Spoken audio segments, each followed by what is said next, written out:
नमस्कार. BMS first year रचना शारीर याच्या paper 1मधील आज आपण संधी शारीर या टॉपिकच्या नोट्स पाहणार आहे. तुम्हाला सिलेबस कॉपीनुसार 5वा पॉईंट आहे तो म्हणजे संधी शारीर. मागील व्हिडिओमध्ये आपण अस्थि शारीर या टॉपिकच्या नोट पाहिल्या होत्या, तर या व्हिडिओमध्ये आपण संपूर्ण संधी शारीर पाहणार आहोत. तर व्हिडिओ संपूर्ण पहा. व्हिडिओमध्ये जे मी नोट्स सांगत आहे ते तुमच्या नोट्समध्ये लिहून घ्या. संपूर्ण सिलेबस कॉपीनुसार नोट्स असल्यामुळे तुम्हाला ह्याच्या व्यतिरिक्त काही वाचण्याची गरज नाही आहे. आणि जरी तुम्हाला कोण सांगत असेल की सिलेबसनुसार पेपर येत नाही किंवा एक्स्ट्रा वाचा, तर त्याची काही आवश्यकता नाही आहे. कारण NCSMचा जो सिलेबस कॉपी आहे त्याचा MUHSचा जो पेपर असतो युनिव्हर्सिटीचा तो खूप सिलेबस कॉपी बेस्ड असतो. क्वचित असे चान्सेस असतात की एखाद्या वर्षी एखादा प्रश्न वेगळा विचारला आहे, परंतु सर्व पॉईंट्स सिलेबस कॉपीनुसार असतात. त्यामुळे असाच स्टडी करा. तुम्ही आपला दर व्हिडिओ बघत असाल, आपण दर व्हिडिओमध्ये सिलेबस कॉपीनुसार सर्व नोट्स देत आहे. त्याच पद्धतीने सुरुवातीला सिलेबस कॉपीनुसार त्याच्या मार्कांचं वेटेज, त्याचे must know, desire to know ते सर्व आपण पाहत असतो. तर सगळ्यात सुरुवातीचा पॉईंट तो म्हणजे का शिकायचं, संधी शारीर का शिकायचं. तर तुम्हाला युनिव्हर्सिटी एक्झामसाठी ते 4 मार्कांचं वेटेज आहे. तर तुम्हाला त्याच्यावर MCQ तर फिक्स विचारलेच जातील. कदाचित तुम्हाला SAQ किंवा LAQमध्ये 1 ते 2 मार्कांचे विचारलं जाईल, म्हणजे संधींची व्याख्या किंवा संख्या लिहून किंवा संधींचे प्रकार लिहून एखादी मॉडर्नचा जॉईंट विचारला जाऊ शकतो. तर अशा प्रकारे ते 4 मार्क बरोबर पेपरमध्ये डिवाईड केले जातात. तर संधी शारीर या टॉपिकमध्ये सुरुवातीला तुम्हाला डिस्क्रिप्शन ऑफ संधी अँड इट्स इन्युमरेशन, त्यानंतर टाइप्स ऑफ संधी विथ इट्स क्लिनिकल इम्पॉर्टन्स आणि इंट्रोडक्शन ऑफ डिसीजेस ऑफ संधी एक्सप्लेन इन आयुर्वेदा. तर असे 2 ते 3 पॉईंट आहेत सिलेबस कॉपीमध्ये. तर त्या सर्व पॉईंटचे नोट्स आपण आज या व्हिडिओमध्ये बघणार आहे. तर सगळ्यात सुरुवातीला तुम्हाला संधीची व्याख्या, त्याचा श्लोक पाठ पाहिजे, त्याचा अर्थ माहिती पाहिजे, मस्ट नो आहे. त्याच्यानंतर संधीचे जे प्रकार आहेत विविध आचारानुसार किंवा विविध प्रकारांनुसार कसे प्रकार पडलेले आहेत तर ते तुम्हाला माहीत पाहिजे, मस्ट टू नो आहे. त्यानंतर ते संधींचं मुवमेंट ते तुम्हाला प्रॅक्टिकल बेसिस आहे. आणि शेवटी अप्लाइड ॲस्पेक्ट ऑफ संधी आणि तुम्हाला 4 ते 5 संधीचे डिसीज माहिती पाहिजेत आयुर्वेदामधले.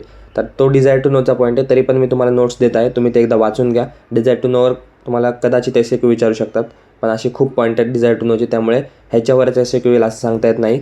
तर तो सुद्धा एकदा बघून घ्या.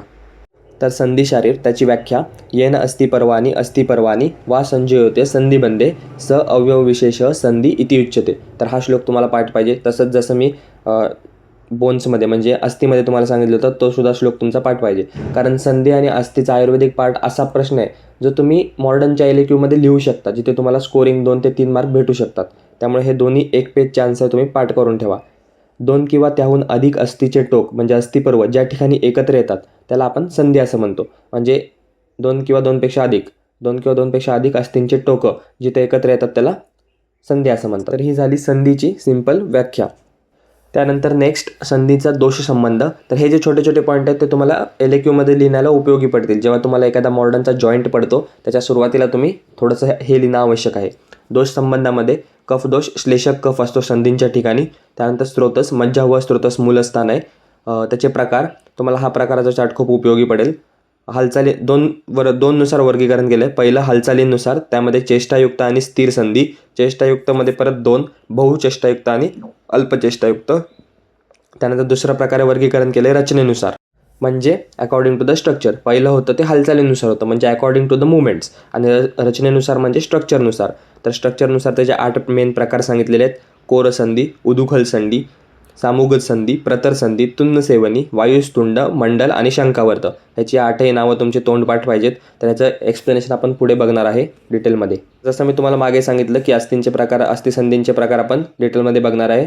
तर हे तुम्हाला त्या LAQमध्ये लिहिणं आवश्यक नाही आहे. जे मी मागे सांगितलं तेवढंच तुम्हाला LAQमध्ये लिहायचं आहे. म्हणजे त्याची व्याख्या, त्याचा दोष संबंध, मूलस्थान, त्याचे प्रकार आणि संख्या एवढेच पॉईंट शॉर्टमध्ये LAQमध्ये लिहायचे आहेत. आणि हे डिटेल प्रकार एक्सप्लेन तुम्हाला LAQमध्ये नाही करायचे. फक्त जो तुम्हाला संधी विचारला आहे तो संधीचा जो टाईप असेल, म्हणजे समजा तुम्हाला एखादी कोर संधी विचारली, म्हणजे त्या संधीचा शेप आहे कोर संधी, तेवढीच फक्त डिटेल लिहायचं. प्रत्येक टाईप डिटेलमध्ये लिहित बसू नका. LAQमध्ये जो संधी विचारला आहे त्याचा जो टाईप आहे तेवढाच फक्त लिहा. नाहीतर तुम्ही म्हणाल की आम्हाला सांगितलं होतं की कोणताही जॉईंट आला आहे त्याच्यामध्ये संधीचा सर्व पार्ट लिहून या. तर सर्व नाही लिहायचं आहे, फक्त अर्धा ते 1 पेज आयुर्वेदिक पार्ट लिहायचा आहे. त्यामध्ये सुद्धा त्याची व्याख्या, त्याची उत्पत्ती किंवा त्याचा दोष संबंध किंवा मग मूलस्थान, त्याचे प्रकार आणि संख्या एवढेच पॉईंट लिहायचे आहेत. कोणताही पॉईंट डिटेलमध्ये लिहित बसायचा नाही आहे. फक्त जो जॉईंट विचारला असेल त्याचा जो टाईप असेल तेवढा पॉईंट एखादा 2 ते 3 वाक्यात एक्सप्लेन करा. तर अस्थिसंधींचे प्रकार बघतोय आपण. हालचालीनुसार प्रकार, त्याचा श्लोक आहे, तो श्लोक नाही केला तरी ठीक आहे. चेष्टायुक्त संधी, ज्या संधीच्या ठिकाणी कमी अधिक प्रमाणात हालचाली होतात त्यांना चेष्टायुक्त संधी म्हणतात. म्हणजे ज्या ठिकाणच्या संधीच्या ठिकाणी मुवमेंट असते त्याला चेष्टायुक्त म्हणतात आणि मुवमेंट नसेल त्याला स्थिर म्हणणार. तर चेष्टायुक्तमध्ये परत 2, बहुचेष्टायुक्त आणि अल्पचेष्टायुक्त. नावातच आहे. बहु म्हणजे काय, तर जास्त हालचाली दिसत असतील, जसं की शाखा, हनू यांच्या ठिकाणी असतात. आणि अल्पचेष्टायुक्त म्हणजे अत्यल्प हालचाली असतात, म्हणजे कटिप्रदेशी. तर हे होते चेष्टायुक्त संधी. नेक्स्ट स्थिर संधी. स्थिर संधी ह्या प्रकारच्या संधींच्या ठिकाणी हालचाल होतच नाही.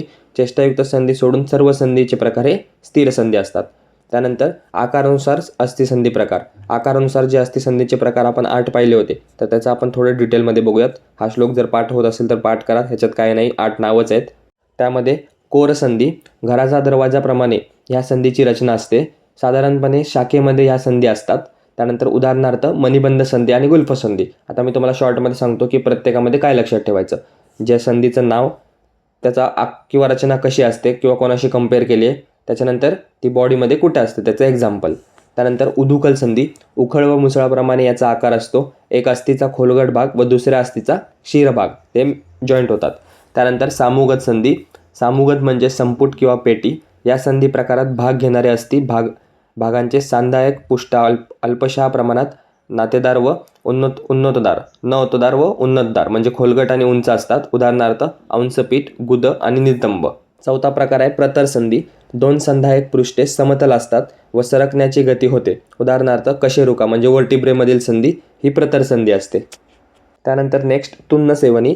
या संधीत भाग घेणाऱ्या अस्थींचा कडा दूर असतात, त्यामुळे ह्या संधी रचना शिवल्याप्रमाणे दिसतात. ह्या प्रकारच्या संधी कटिकपाल व शिरकपाल ह्या ठिकाणी असतात.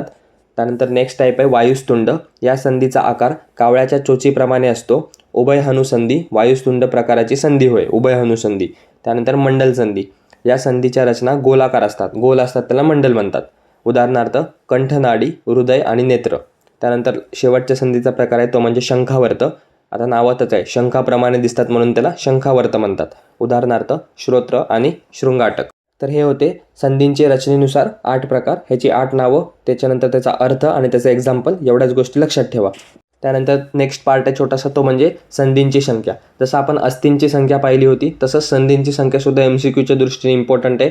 सुश्रुतानुसार 210 संधी सांगितले आहेत. त्यांचे विभाजन त्यांनी कसं केलं आहे, शाखांमध्ये 68, मध्य शरीरामध्ये 59 आणि शिर आणि ग्रीवामध्ये 83 असे मिळून सुश्रुतांनी 210 संधी सांगितलेल्या आहेत. आणि चरकांनुसार संधींची संख्या 200 सांगितलेली आहे. अस्थी आणि संधीच्या संख्येमध्ये कन्फ्यूज होऊ नका, आचार्यांमध्ये कन्फ्यूज होऊ नका. तुम्हाला मी आधीच सांगितलं आहे, तुम्ही कुठेतरी ही गोष्ट लिहून ठेवा क्लिअरली. आणि ह्याचसोबत तुम्ही जे आपण परिभाषा शरीरामध्ये सर्व परिभाषा पाहिल्या, त्यांची संख्या पाहिली, ते सुद्धा तुम्ही लिहून ठेवा, कारण हे तुम्हाला पूर्ण BMSमध्ये इम्पॉर्टंट आहे. सर्वीकडे तुम्हाला ते उपयोगी पडणार आहे. तसंच कॉम्पिटेटिव्ह एक्झाममध्ये देखील ते तुम्हाला हेल्प करणार आहे. त्यामुळे लिहून ठेवलं तर तुम्हाला ते रोज वाचता येईल. आता संधिशारी या टॉपिकमधला आपला शेवटचा पॉईंट राहिलेला आहे, तो म्हणजे illustrate the applied aspect of संधी and introduction of diseases of संधी एक्सप्लेन इन आयुर्वेदा. तर आहे असा पॉईंट तुम्हाला सिलेबस कॉपीमध्ये डिझायर टू नोट्सचा दिसून येईल. तर तोच पॉईंट मी तुम्हाला इथे नोट्स देणार आहे. तर शॉर्टमध्ये बघणार आहे, कारण डिझायर टू नोचा टॉपिक आहे, त्यामध्ये त्याला जास्त महत्त्व नाही आहे. पण चुकून स्किप होऊ नये किंवा चुकून प्रश्न येऊ नये, त्यासाठी आपण ते सुद्धा पॉईंट आपल्या व्हिडिओजमध्ये कव्हर करणार आहे. तर in Ayurveda sandhi are defined at the site of union between 2 or more bones. जसे आपण संधीची व्याख्या आयुर्वेदामध्ये पाहिली, ती सुद्धा तुम्ही इथे लिहू शकता. अस्थि नाम संघटम संधी म्हणजे अस्थि एकत्र येतात, त्या ठिकाणी संधी असं म्हणतात. त्यानंतर ते provide the stability, motility, support to the body. त्यानंतर संख्या लिहायची, सुश्रुतांची 210, चरकांची 200. हे इंट्रोडक्शन आहे.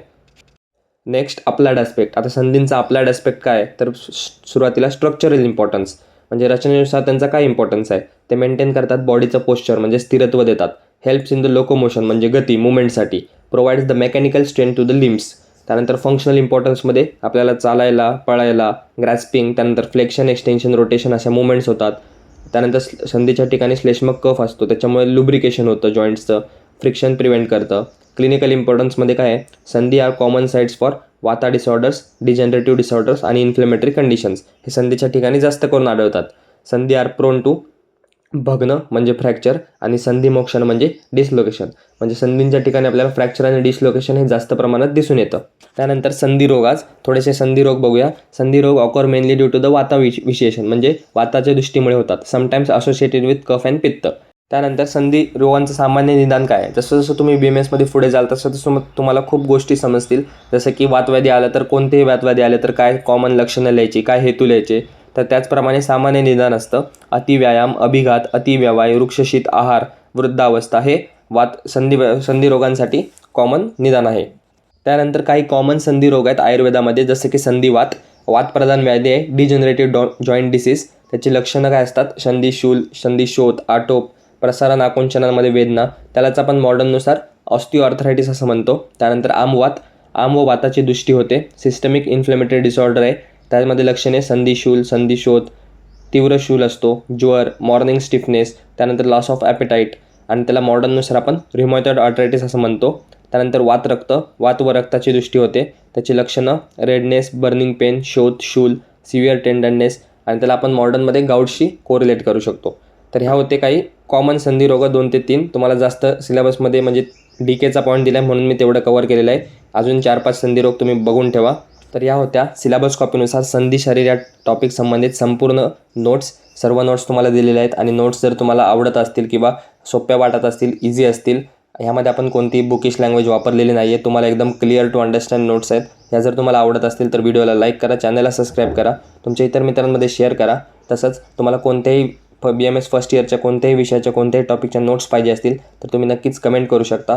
पेड नोट्स पाहिजे असतील तर व्हॉट्सअप, टेलिग्रामवर मेसेज करा, तुम्हाला पुढचे डिटेल्स मिळून जातील. व्हॉट्सअप ग्रुप आणि टेलिग्राम चॅनल जर तुम्ही जॉईन केला नसेल तर त्या दोघांची पण लिंक डिस्क्रिप्शनमध्ये आहे, तिथे तुम्ही जाऊन जॉईन करू शकता. तर आपण भेटूया पुन्हा असंच एका नवीन व्हिडिओमध्ये नवीन टॉपिकसोबत. धन्यवाद. So guys, subscribe Ayurveda Essence for more such videos. You will get all handwritten notes here.